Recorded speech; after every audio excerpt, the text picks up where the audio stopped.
In case you forgot that men are awful, I posted a video about what the girlies are gonna do if we ever hit an apocalyptic situation and life's never going back to normal. I don't think anybody necessarily wakes up thinking, I want to hate men today. I think it takes something serious and something deep and innate that a man has to trigger that within a woman.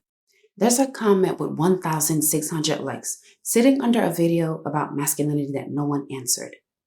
It said, "Why is masculinity even an issue when men are hated for being too masculine and not masculine enough?" That's not a rhetorical question. That's a sound of someone realizing they can't win. Too aggressive, they're toxic. Too soft, they're weak. Too successful, they're threatening. Too unsuccessful, they're a loser. Too emotional, they're unstable.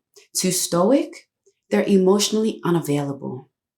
And if you felt that, the sense that no matter what you do, you're the problem, this video is going to explain why it feels that way. In April 2024, a TikTok video asked 8 women one simple question: would you rather be stuck in a forest with a man or a bear? 7 out of 8, they chose the bear. The video got 19.6 million views, 80,000 comments. And the comments weren't about bears. They were about what a man would do. One woman wrote, "At least if I say I was attacked by a bear, people will believe me." Another one said, "The worst thing a bear could do is end it quickly." This wasn't a fringe conversation. This was mainstream. Millions of women nodding along, choosing a wild animal over an unknown man because the man felt like, oh, they were the bigger risk. And it didn't stop there. The hashtag calling for violence against all men has been around for years. TikTok eventually flagged it as hateful behavior. But the content persists. Men Are Trash started trending in 2017 after a murder in South Africa and never really stopped.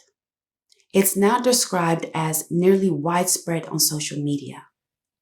These aren't isolated incidents. This is the water we're swimming in. A study published in the Journal of Personality and Social Psychology tested implicit bias, the association people make before they can even think about them.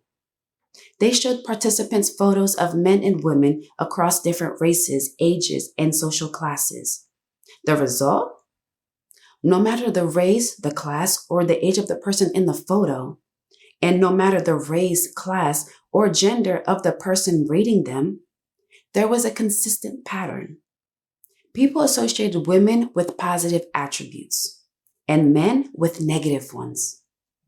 The researchers noted that the effect of gender was stronger than race, stronger than class, stronger than age.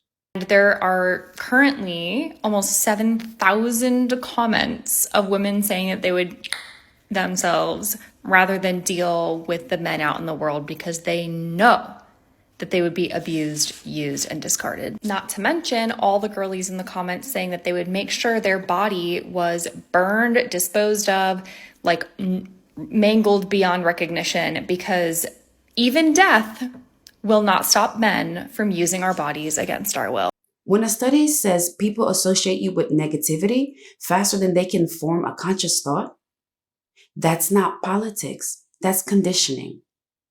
So why is this content everywhere? Because it works, but not for you, for the platform. A study analyzing over 5,000 tweets found that toxic content received 27% higher visibility and 86% more retweets than non-toxic content. Another analysis of 563,000 posts found that each moral emotional word, words that trigger outrage, increased message spread by approximately 20%. The more something makes you angry, the more you engage. The more you engage, the more the algorithm pushes it. The more it's pushed, the more creators make it. Scott Galloway put it plainly. Enragement equals engagement, equals more ads, equals more shareholder values. A Yale study published in Science Advances found that social media platforms essentially train users to express moral outrage. When you post something angry, you get likes, you get shares, you get that dopamine hit. So you do it again until outrage feels normal. Twitter's own algorithm was studied by researchers at Columbia and elsewhere. They found that 62% of the political tweets the algorithm chose to show users expressed anger, compared to 52% in a simple chronological feed. The algorithm actively selects content that makes you mad. And here's the thing about content that makes men the villain. It performs. Men are trash isn't venting. It's a business model. Dating coaches build audience on it. Influencers monetize it. Platforms profit from every share, every angry comment, every quote tweet that says, "This is why." For creators, all engagement is revenue. It doesn't matter if you're agreeing or arguing.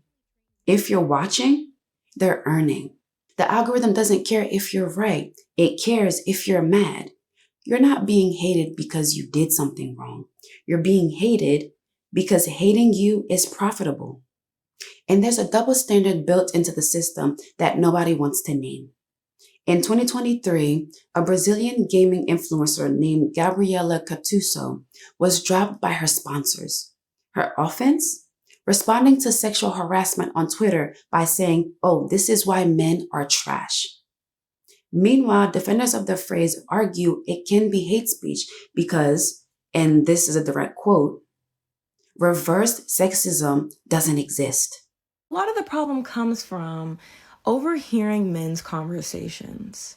A lot of it is that locker room talk. You could be out in public, sitting at dinner, and you overhear a group of men not talking about sports or something, and they're degrading women. And degrading is so much more than talking about women as objects. It's the language that you use to talk about another human being. And the lack of respect that women get from men in these discussions around other men is the problem. And just because maybe you don't say anything as a man, you participating in letting other men around you talk about women like that is disgusting, and by association, you're a terrible man. I don't really know what more there is to say. And the whole thing about that could be your mom, that could be your sister, I'm sick of that because it shouldn't have to be that somebody plays a role in your life for a woman to be important to you. But still, men will go and have these conversations or will sit around other men having these conversations and not correct them. It's not even just personal things that you experience amongst groups of men, but then it's also going on the internet and seeing it. And I'm not talking about Andrew Tate podcast or Samuel whatever that man's name was, adjacent. That mindset and those types of conversations and that lack of respect for women overflows into so many other topics. The logic is circular that men have power, so generalizing about men isn't harmful. And if you're harmed by it, that just proves you're fragile, which proves you're part of the problem. At Broward College in Australia, boys were gathered in a school assembly and told to stand up and apologize to the girls for the behaviors of their own gender, not for anything they even did, for existing. Imagine asking any other group of children to apologize for being born. That same implicit bias study found that gender bias against men was stronger than any other variable they tested. Stronger than race, stronger than class, stronger than age. The only group you're allowed to generalize about, the only group where words considered punching up. They told those boys, apologize for what other people did. And nobody in that room realized that they were teaching shame as a birthright. And it's working exactly as designed. A Gallup survey found that 25% of young American men between 15 and 35 reported feeling lonely a lot the previous day. That's 1 in 4, not occasionally lonely, not sometimes disconnected, lonely a lot. And this isn't new. Loneliness among young men has been rising every single year since 1976. long before smartphones, long before TikTok, long before any of this. The Survey Center on American Life found that men are more likely than women to report feeling they don't belong to any group or that their place in the world isn't relevant. Only 3% of people associate masculinity with kindness. Only 1% associate it with supportiveness. So here's what happens. A young man is told by media, by viral content, by the background noise of culture, that he's the problem, that his gender is dangerous, that women would literally choose a bear. And he's told not to complain about it. That would be fragile. And then he's told to open up, to be vulnerable, to share his feelings. Then he's mocked for having feelings at all. He can't win because he knows he can't win. And slowly, he stops trying to play. Men are 4 times likely not to make it through their darkest moments than women. And when researchers ask why, one of the top factors is social disconnection. When you tell someone they're the villain in every single story, eventually they stop showing up to the story. This isn't just hurting men, it's hurting the women consuming it. Young women's marriage expectations have fallen faster than young men's over the past decade. A study tracking high school seniors since 1976 found that women's confidence they'd be very good spouses dropped 11 percentage points in just 10 years. Their expectations that they'd get married at all fell 14 points. In 2022, only 73% of young women expected to marry, down from 84% since 1976. For men, that number has stayed roughly about the same. Something is happening to young women's faith in partnership, and it's happening fast. The Survey Center on American Life found that 55% of single women now believe that single women are happier than married women. The data says the opposite. The General Social Survey consistently shows that married mothers report higher happiness than single childless women. A 2025 study from the Institute for Family Studies confirmed it. Married mothers are happier across multiple measures of well-being, but the perception has flipped, and perception drives behavior. Less than half of young women, 45%, say that they want to have children someday. For young men, it's 57%. Women are more cynical about parenthood than men now. They've been sold a story. The story says, don't trust him. Use him. Leave before he leaves you. Shara7, the Sprinkle dating coach, has had clips viewed over 20 billion times on TikTok. Her advice? Marry for money, not love. Use men for resources, never for emotional support. Cheat on anyone who's broke. Critics have called her philosophy deeply nihilistic. One writer summarized the worldview of these influencers. Men are interchangeable, problematic, and take up too much emotional space. This isn't empowerment. It's the female version of the same loneliness pipeline. When you teach women that men are dangerous and disposable, and you teach men that they're villains who can't win, what do you think happens to families, to children, to anyone who's trying to build something that lasts?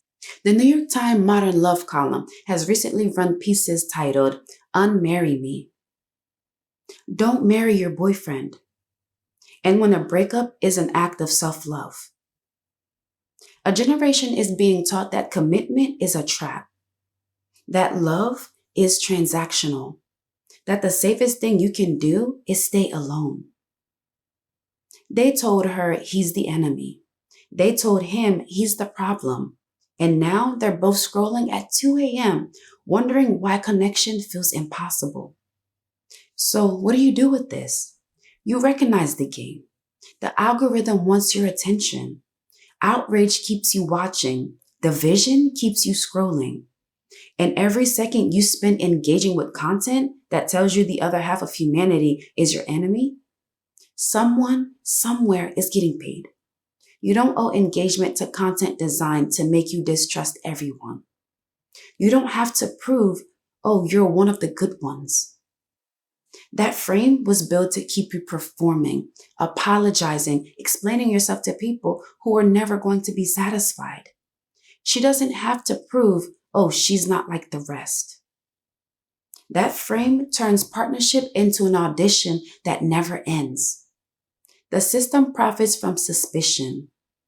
It monetizes your loneliness and calls it entertainment. It takes your desire for connection and redirects it into rage. Don't give it for free. You're not broken. She's not broken. You're both being farmed. The most radical thing you can do, the thing that the algorithm can't monetize, is build something real anyway. Find someone who didn't get the memo that you're the enemy. Be someone who didn't get the memo that she's the competition. The platform wants you divided. The influencers wants you angry. The whole machine runs on your belief that trust is naive and love is a losing bet. Prove them wrong. Not by arguing, not by defending yourself, not by winning some online debate that nobody remembers tomorrow, but by building something that lasts. That's the permission. You're allowed to want that. You're allowed to try. And the people telling you that it's impossible, check their engagement metrics. Check their subscriber count. Check who profits when you believe them. Then close the app and go find someone worth trusting. It's been your girl Rene here. I'll see you guys in my next video.